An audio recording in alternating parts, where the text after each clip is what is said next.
Hey guys, I'm Ava, and if you're watching this video, you probably know that I'm a full-time travel vlogger. Now, one of the most common questions that I get asked is, how can I travel the world like you?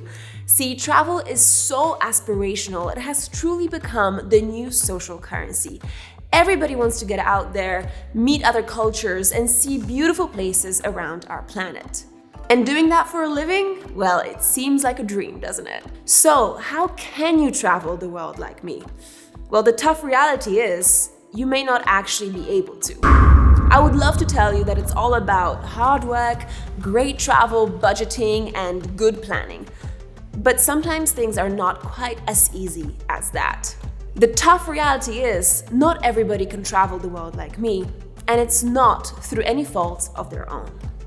And do you know why? Because I was born with the privilege of having a powerful passport. This one, a privilege that most of the world doesn't have. But wait, what does it even mean to have a powerful passport? Passport power is a measure of how many countries you can travel to without having to get a visa. The more powerful your passport, the more countries you can visit without a visa. And the less powerful your passport, the more limited you are in terms of which countries you can visit visa-free. This status is measured every year by the Passport Index, right here, who release a global ranking of all the world's passport every single year. In 2020, if you have a passport from the United Arab Emirates, that means that in fact you are in possession of the world's #1 strongest passport, enabling you to visit 179 countries visa-free. That's 179 out of 196, depending of course on how you count. In second place come a few European passports, for example, the German, Spanish, or Finnish ones. With any of these passports, you can visit 172 countries visa-free. At the very bottom of the list, or the so-called weakest passports in the world, are from countries such as Afghanistan, Iraq, Syria, Somalia, Pakistan, or Yemen. With each of these passports, you can only visit around 40 countries visa-free, but in reality, these passports make it really difficult to travel anywhere. The power of your passport depends on many factors, all of which are government-related, such as diplomatic and economic ties, foreign policies, and international relations, as well as the economic and political situation of the country on the ground. For us as individuals, it's as simple as the lottery of life. We are simply born into a passport, and in most cases, we are stuck with it for life. I have pretty immense travel freedom with my passport. It's a Polish passport, which means it's part of the European Union, and it allows me to travel to every single country in the world, as well as 169 countries without a visa. And with this powerful passport, I've been doing a lot of traveling all around the world, especially to places that most tourists don't go to. These are the places that fascinate me the most on a personal level. And as such, I've had the opportunity to visit Syria, Iraq, Yemen, Pakistan, Saudi Arabia, and I've made many friends in all these places. Unfortunately, we can't really make plans to travel together because of the disparity in our passport power. Let me introduce you to some of them. My name is Nidal Nahdi and I'm a travel blogger. Hi guys, I am Shifa and I am a travel vlogger. Yo, this is BADERKHAN from Kurdistan. Hi guys, I'm Anam and I'm a travel blogger. All right, let's compare our passports side by side. So here I've got the mobility score of the Passport Index and a little comparison table. I see here that my Polish passport allows me to travel to 169 countries visa-free. That is my mobility score.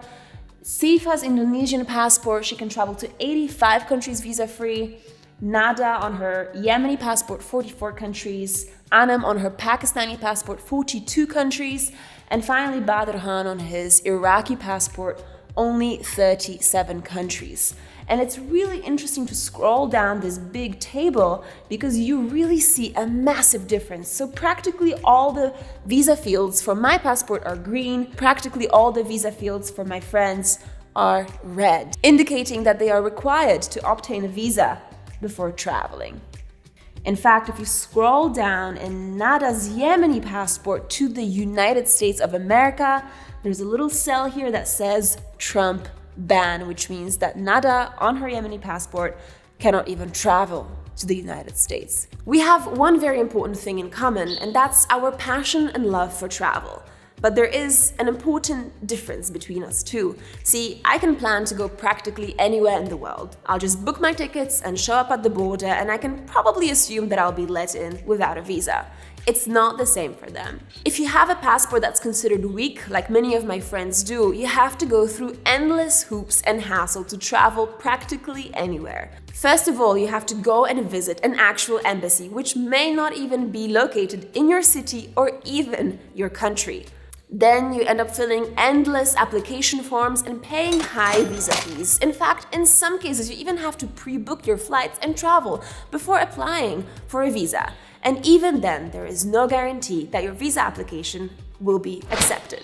And the reality is that even with a valid visa to travel, they can face discrimination and suspicion from immigration officials at the border. But you know what? My friends don't give up this easily. Despite all the hurdles that their governments may throw their way, they continue to pursue their passion for travel. Hi guys, my name is Nida Al-Mahdi and I'm a travel blogger. I have traveled to 39 countries with a Yemeni passport, and my dream travel destination is Iran. Hi guys, I am Shifa and I am a travel vlogger. I have been traveling since 2014 with an Indonesian passport. I have traveled to 14 different countries so far, and my dream destination is to travel to the Silk Road countries. Hi guys, I'm Anam and I'm a travel blogger. I've been to 26 countries on Pakistani passport. My dream bucket list destination is Antarctica. Yo, this is BADERKHAN from Kurdistan. I'm traveling the world with an Iraqi passport. So far I have been to 75 countries, and my dream destination is every corner of the world. Yeah. They have to fight for travel so much harder than I ever did. And that's true proof of commitment, dedication, and passion. Okay, so the reality is that there are weaker passports and more powerful passports. What can we actually do about this? What is the point of even talking about it? Us as individuals, well, we probably can't do very much to solve the diplomatic relations between countries. But there is one thing that we can do on an individual level. See, I believe that we can change the way that we think about travel in order to make it more inclusive and wholesome, rather than the race that it sometimes becomes. A race that automatically excludes certain competitors through no fault of their own. Here's a couple of ideas that I have on how we can start rethinking travel. Number 1. Stop putting a number on travel. Counting countries seems to be a huge currency in the world of travel today. Basically, the equation is that the more countries you've traveled to, the better of a traveler you are. Now, I'd like to allow for a slightly different perspective. Sure, go and see as many places as you want to, but let's not treat that as the ultimate travel currency. For example, I don't actually know how many countries I've been to. I used to count once upon a time, but the more I traveled, the more I realized that personally for me, it doesn't matter, because for me, the more important thing is the quality and depth of my travel experience rather than the quantity of my travel experiences. I would much prefer to stay in a country for a longer period of time and get to know it better than go country hopping but only scratch the surface. And number 2, appreciate the luxury of your freedom to travel. Not everybody has it. The reality is that given the chance, probably anyone in the world would love to meet interesting people, see beautiful places, and have meaningful experiences every single day. But not everybody has the luxury to do so. So for those of us privileged enough to possess a strong passport that enables us to travel anywhere in the world, let's just take a second to acknowledge that not everybody has the same luxury.